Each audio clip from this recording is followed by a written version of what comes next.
Child కావాలి అంటే మదర్కే ఇస్తారని కన్క్లూషన్ మీరు రావక్కర్లేదు. మన చట్టం అలాగే ఏం చెప్పలేదు. Section 7 to 12 of Hindu adoption and guards and wards act guards and wards act ప్రకారము ఇతను ఈ చైల్డ్ని కస్టడీ నాకు ఇవ్వండి అని తండ్రి కూడా వేసుకోవచ్చు. కోర్టు పరిశీలిస్తుంది. It is not a right that child మదర్కే చెందాలని లేదా చైల్డ్ ఫాదర్కే చెందాలని చట్టం చెప్పలేదు. గాడ్స్ అండ్ వాట్స్ యాక్ట్ చెప్పలేదు. అసలు నిజం చెప్పాలంటే కోర్టు ప్రాంగణంలోకి వెళ్ళిన తర్వాత బోత్ ద పేరెంట్స్కి రైట్ లేదండి చైల్డ్ మీద. Only the court sees only welfare of the child. ఎవరు దగ్గర ఉంటే చైల్డ్ శ్రేయస్కరంగా ఉంటుందో వారికి మాత్రమే కస్టడీ ఇస్తారు. Some times both the parents are unfit అనుకోండి, వాళ్ళని సోషల్ వెల్ఫేర్ ఇదికి ఇచ్చిన సందర్భాలు కూడా ఉన్నాయి. Suppose mother is very bad woman, father is a drunkard లేదా క్రిమినల్, ఎక్కడ పోవాలా చైల్డ్, ఎవరి దగ్గర ఉంటే బాగుంటుంది అలా చెప్పిన సందర్భాలు కూడా ఉంటాయి. So you cannot, there is no పక్కా ఫార్ములా దట్ మదర్కే జంతుంది లేదా ఫాదర్కే చెందుతుంది. Suppose mother is very good, child is more attached, బాగా తల్లితోనే అతనికి ఎక్కువ సంబంధం ఉంటే అటువంటి సందర్భాల్లోని మీరు father you can go for visitation rights. మీరు విజిటేషన్ రైట్స్ అడగొచ్చు. అకార్డింగ్ కోర్ట్ ఆర్డర్ ప్రకారం వారంలో ఒకసారి ఇస్తారా, లేదా వారంలో 2 సార్లు ఇస్తారా, లేదా వారంలో 2 రోజులు ఇస్తారా? ఇచ్చినప్పుడు నిజంగా మీరు ఒక మంచి తండ్రి అయినప్పుడు మీ బాధ్యతను నిర్వర్తించి చైల్డ్ పైన మీ ప్రభావాన్ని చూపించండి, మిమ్మల్ని ప్రేమించేటట్టు చేసుకోండి, మీరు ప్రేమించేటట్టు చేయండి. కానీ most of the visitation rights కేసుల్లో జరిగేది ఏంటంటే ఇది తప్పండి.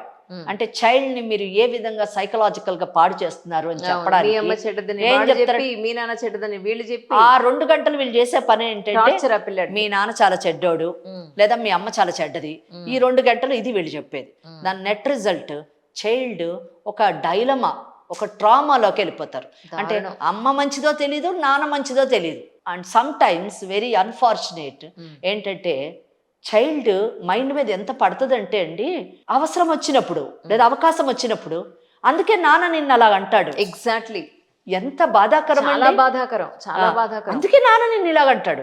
లేకపోతే ఆయన ఎందుకంటాడు, నువ్వు ఇది ఏది అమ్మ ఐస్ క్రీమ్ తినొద్దంది, నాన్న ఐస్ క్రీమ్ కొనిచ్చాడు. అమ్మ ఎందుకు తినొద్దంది, చలికాలము ఇక్కడ టాన్సిల్స్ ఉన్నాయని తినొద్దంది. కానీ నాన్నకి అట్రాక్ట్ చేయడానికి నాన్న ఐస్ క్రీమ్ తినిచ్చాడు కాబట్టి నాన్న మంచోడు. ఐస్ క్రీమ్ అడిగినప్పుడు వద్దని చెప్పానా, అందుకే నాన్న నిన్ను అలాగా. I saw this case actually. No, అంటే చైల్డ్ని మనము అలా తయారు చేస్తున్నాం. Child will take advantage. ఇవన్నీ కూడా వెరీ అన్ఫార్చునేట్. అంటే ఈ 11 ఏళ్లలోని నా ప్రయాణంలోని సమాజంలో వచ్చిన మార్పులు, దాని యొక్క ప్రభావం కుటుంబ వ్యవస్థ మీద పడ్డాము. దీంట్లో అందరికంటే నష్టపోయేది నెక్స్ట్ జనరేషన్. భావి భారత పౌరులు కుటుంబం లేక అసలు చెల్లా చెదురైపోతున్నారండి. దయనీయమైనటువంటి పరిస్థితుల్లోకి వాళ్ళు వెళ్ళిపోతున్నారు. దురదృష్టకరమైనటువంటి పరిస్థితులను వాళ్ళు ఎదుర్కొంటున్నారు. తల్లిదండ్రులు ఏమనుకుంటున్నారంటే, ఈ వ్యవస్థలో అంటే ఈ గొడవల్లో ఉన్న తల్లిదండ్రులు అనుకుంటున్నారు, మా పిల్లల్ని ఇంత చదివిపించాము, అంత చదివిపిస్తున్నాము, నెలకి ఇంత ప్యాకేజ్ అని మాట్లాడుతున్నారు. కానీ are they successful in their family life and real life? Profession is part of life, earning is part of life, but it is not complete life.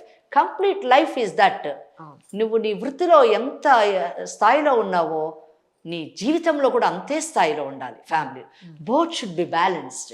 ఇది బ్యాలెన్స్ కానప్పుడు no, the net result is next generation correct పోతుంది. సమాజం ఇది చాలామంది అనుకుంటారు ఇది only ఒక కుటుంబాన్ని. చాలామంది ఎగతాళుగా మాట్లాడిన సందర్భాలు కూడా ఉన్నాయి. ఆమె ఫ్యామిలీ లాయర్, ఆ ఫ్యామిలీ కేసులు చేస్తూ ఉంటుంది. ఏముంటుందండి, డైవర్స్ అంతే కదా. No, everything is that. మీరు సాయంత్రం అవ్వగానే రాత్రి 12 అవ్వగానే ఇంటికి వెళ్తారు. ఎక్కడికి వెళ్తున్నారు? మీ కుటుంబం దగ్గరికి వెళ్తున్నారు. That is more important for you. నువ్వు 12 గంటలు ఎందుకు పని చేస్తున్నావు? నీ కుటుంబం గురించి సంపాదించడానికి పని చేస్తున్నావు. మరి ఆ కుటుంబం విచ్ఛిన్నమైపోతుంది. ఆ కుటుంబం కాపాడవలసినటువంటి బాధ్యత ప్రతి ఒక్క పౌరుడి మీద ఉంది. అది న్యాయవాది కావచ్చు, న్యాయమూర్తి కావచ్చు, లేదా మామూలు సామాన్య మహిళలు కావచ్చు, సామాన్య మగవాడు కావచ్చు. సో కుటుంబ వ్యవస్థ కానీ విచ్ఛిన్నమైందంటే దెర్ ఇస్ నథింగ్. అసలు ఫ్యూచర్ లేదు, మన కంట్రీకి ఫ్యూచర్ లేదు. సో ఆ కుటుంబ వ్యవస్థని కాపాడుకోవాల్సినటువంటి బాధ్యత మనందరి మీద ఉంది. మనం ఏమనుకుంటామంటే ఇట్ ఈస్ దేర్ ప్రాబ్లం. వాళ్ళ ఇంట్లోనంట ఎవరో వాళ్ళ అమ్మాయి డైవర్స్ తీసుకుందంట, వాళ్ళ నాన్న ఎలాగయ్యాడు. No no, that problem problem కాదు, అది సోషల్ ప్రాబ్లం. అది it's a social problem. Exactly. And every advocate, ఇప్పుడు మన శరీరంలో ఏదన్నా భాగానికి ప్రాబ్లం వస్తే, మెడికల్ ప్రాబ్లం వస్తే ఎలాగ డాక్టర్ ఉంటాడో, every advocate should become a doctor to the society today. దీనికి చెదబడుతుంది. ఆ చెదని పెస్టిసైడ్ వేసి చేయాలి. మీరు దాన్ని వాటిని తీసేయాల్సినటువంటి బాధ్యత మన అందరి మీద ఉంది. లేకపోతే కుటుంబ వ్యవస్థ ఈరోజు నీ ఇంట్లో వచ్చిన సమస్య రేపు మన ఇంట్లో వస్తుంది. అలా అలా అలా అది విస్తరించి మొత్తం కూకటి వేళ్లతోనే ఈ కుటుంబ వ్యవస్థని, వివాహ వ్యవస్థని విచ్ఛిన్నం చేస్తుంది. ప్రపంచ దేశాలన్నీ ఎంతో గర్వంగా మన దేశాన్ని చూసి గౌరవించేటటువంటి పరిస్థితి పోయి, మనము ఇతర దేశాలని చూసి నేర్చుకోవాల్సినటువంటి పరిస్థితికి దిగజారుతున్నామని చెప్పడానికి చాలా బాధపడుతున్నాను. అయితే దీనికి సొల్యూషన్ ఉంది అని కొద్దిమంది వాదిస్తున్నారు. అంటే యంగర్ జనరేషన్, చాలామంది youth, live in relationship is there madam అంటున్నారు. ఎస్, కరెక్టే, మీ చట్టం ఆమోదించింది అంటున్నారు, కరెక్టే. కానీ ఆ లివ్ ఇన్ రిలేషన్షిప్లో నీకు ఎంత భద్రత ఉంది, నీకు ఎన్ని హక్కులు ఉన్నాయి? హక్కు అంటే ఇద్దరు అన్మ్యారీడ్ అయితే లివ్ ఇన్ రిలేషన్షిప్లో సమ్ ఫైనాన్షియల్ సెటిల్మెంట్స్ చేసుకోవచ్చు. మనీ ఒక్కటే నీ జీవితాన్ని సెట్ చేస్తుందంటే నువ్వు కూడా సంపాదించుకుంటున్నావు, దానికి మనీ ఆయన ఎందుకు ఇవ్వడము, లేదా ఆమె ఎందుకు ఇవ్వడము? అవును, ఎవరు సూట్ కేసు వాళ్ళు సర్దుకొని వచ్చి కలిసి ఉంటారు. విడిపోయేటప్పుడు ఎవరు సూట్ కేసు తీసుకొని వాళ్ళు వెళ్ళిపోతారు. మీ ఇద్దరి మధ్యన పుట్టిన బిడ్డలు ఎక్కడ పోవాలి? So that is not the solution అండి. ఆల్వేస్ ఫ్యామిలీ ఉంటాయి, కష్టాలు. నీ లివ్ ఇన్ రిలేషన్షిప్లో కూడా కష్టాలు ఉన్నాయి. లివ్ ఇన్ రిలేషన్షిప్లో దగాపడ్డ ఆడవాళ్ళు చాలా మంది నా దగ్గరకు వచ్చి ఏడ్చినారు. మరి మీరు ఎన్నుకున్నదే కదమ్మా. కరెక్ట్. చాలా మంది అబ్బాయిలు వచ్చి ఏడ్చారు, నాకు ఆ అమ్మాయే కావాలండి, చాలా కలిసి ఉంటామని చెప్పిందండి, వెళ్ళిపోయిందండి. నేనేం చేయను బాబు, మ్యారేజ్ అన్నా నువ్వు చేసుకొని ఉంటే రెస్టిట్యూషన్ ఆఫ్ కాంజుగల్ రైట్స్ అన్నా పడేసేవాళ్ళం. ఇప్పుడు ఆ అవకాశం కూడా లేదు కదా ఇందులో. అంటే నీకు చట్టం కల్పించే అవకాశాలు కూడా లేవు అందులో. So that is not the solution అని నేను అనుకుంటున్నాను. ఓకే, బట్ ఏమనుకున్నా కానీ ఇంకో 20 years తర్వాత చాలా కష్టమేమో మ్యారేజ్ అండ్ ఫ్యామిలీని చూడడం. లివ్ ఇన్ రిలేషన్షిప్పే మనకి కనిపిస్తుంది, 100% కనిపిస్తుంది. మళ్ళా అది అలా అలా అలా అలా దాన్ని ఇదై మళ్ళా కొత్తగా మ్యారేజ్ అన్నది రివైవ్ అవుతుంది. ఆ తర్వాత దట్ విల్ సీ ది హేడేస్. ఒక కొత్త సమాజంతో మొదలై కొన్ని తరాలు అది నడుస్తుంది. ఆ రోజులు రావాలని నేను మనస్ఫూర్తిగా కోరుకుంటున్నాను. నేను ఉండను, కానీ రావాలి, తప్పకుండా రావాలి. ఆ సమాజంలో పుట్టిన బిడ్డలు, భావితరాలు మళ్ళీ భారతదేశానికి ఒక బంగారు భవిష్యత్తుని కలిగిస్తారు. ఎందుకంటే ఈ దేశం సామాన్యమైనటువంటి దేశం కాదు. ఏమండి, ఏం దేశం ఇది? ఈ దేశంలో పుట్టడం ఒక్కటి చాలు, దట్ ఈస్ ఎనఫ్. ఎందుకంటే కళలు, కళాకారులు, సాహితీవేత్తలు, ఆధ్యాత్మికవేత్తలు, చరిత్రకారులు ఎవరు లేరు ఈ దేశంలో, ఏమి లేదు ఈ దేశంలో. అటువంటి దేశంలో పుట్టిన మనము కుటుంబ వ్యవస్థ, వివాహ వ్యవస్థ గొప్ప వ్యవస్థలు, అటువంటి వ్యవస్థల్ని కాలదన్నుకుంటున్నాం. మళ్ళీ రెస్టోర్ చేసేటటువంటి జనరేషన్ రావాలి. ఆ గోల్డెన్ డేస్ని తీసుకురావాలని నేను మనస్ఫూర్తిగా కోరుకుంటున్నానండి. ఈనాటి కాలమాన పరిస్థితులు, సమాజంలో ఉన్న కాలమాన పరిస్థితులను దృష్టిలో పెట్టుకొని ఒక అమ్మాయికి కానీ ఒక అబ్బాయికి కానీ పెళ్లి చేయాలి అని అనుకుంటే మనం ఆలోచించాల్సిన, చర్చించాల్సిన, తెలుసుకోవాల్సిన విషయాలు ఏంటి అంటే ఏం చెప్తారు? నిజం చెప్పాలంటే దీనికి ఆన్సరే లేదండి నా దగ్గర. ఎందుకు చెప్పాలంటే పెళ్ళంటే అసలు అంటే మీకు తెలుసు కదా, మాకు కూడా ఒక అమ్మాయి ఉంది. పెళ్లి చేయాలంటే భయం వేస్తుంది.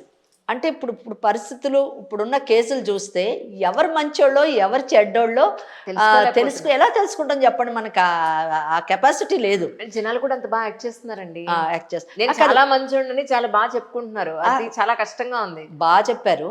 ఇప్పుడు పెళ్లికి ఏం కావాలి అన్న క్వశ్చన్ వస్తుంది. అవును, చదువు కావాలా?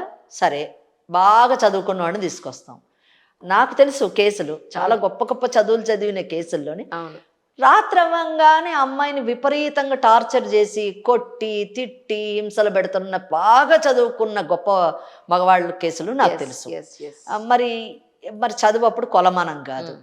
జీతం బాగా ఉన్నవాడిని చేయాలా అంటే అలా తీసుకొస్తే నేను సంపాదిస్తున్నాను, నువ్వు ఎంజాయ్ చేస్తున్నావు, నువ్వు ఒక బానిసలాగా పడి ఉండు అనేటటువంటి మగవాళ్ళని చూశాను. లేదు, మానమ్మాయి కూడా బాగా సంపాదిస్తుంది, అతను సంపాదిస్తాడు, ఇద్దరు బాగా బ్యాలెన్స్ అవుతారు అంటే కొట్టుకొని చేస్తున్నారు. కాదు కాదు, మన అమ్మాయి బాగా సంపాదిస్తుంది కాబట్టి ఆయనకి ఇన్ఫీరియారిటీ కాంప్లెక్స్ వస్తుంది. అది ఒకటి.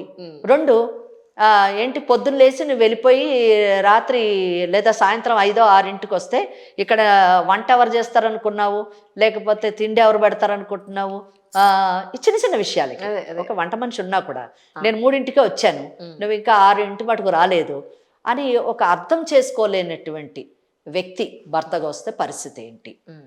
సో ఇలాగా రకరకాలు, అంటే ఇక్కడ నేను చెప్పేది ఏంటంటే విడిపోవడానికి 1,00,000 కారణాలు ఉన్నాయి. కర్ణుడు చావుకు 1000 కారణాలు అన్నట్టు విడిపోవడానికి 1,00,000 కారణాలు ఉంటాయి. కలిసి ఉండాలంటే ఒకరి మీద ఒకరికి నమ్మకము, ఒకరి మీద ఒకరికి ప్రేమ, వీళ్ళిద్దరూ కలిసి కుటుంబాన్ని విస్తరింపజేసి ఆ కుటుంబంలో వచ్చినటువంటి కొత్త సభ్యులకి కొత్త జీవితాన్ని, మంచి జీవితాన్ని ఇచ్చి, అన్నిటికంటే దేశానికి మనం ఉపయోగపడాలి, మన భావి తరాలు ఉపయోగపడాలనే ఆలోచన ప్రతి ఒక్కరిలో వచ్చినప్పుడు అసలు ఏ ఫ్యామిలీ కూడా ఫ్యామిలీ కోర్ట్స్ వైపు పడేటటువంటి వెళ్ళే అవకాశం లేదు అని అంటున్నాను.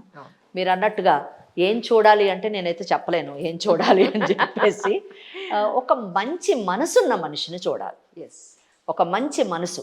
ఎందుకంటే ఇప్పుడు సమాజంలో నేను అబ్జర్వ్ చేసేది, అందరికీ అన్నీ ఉంటున్నాయండి.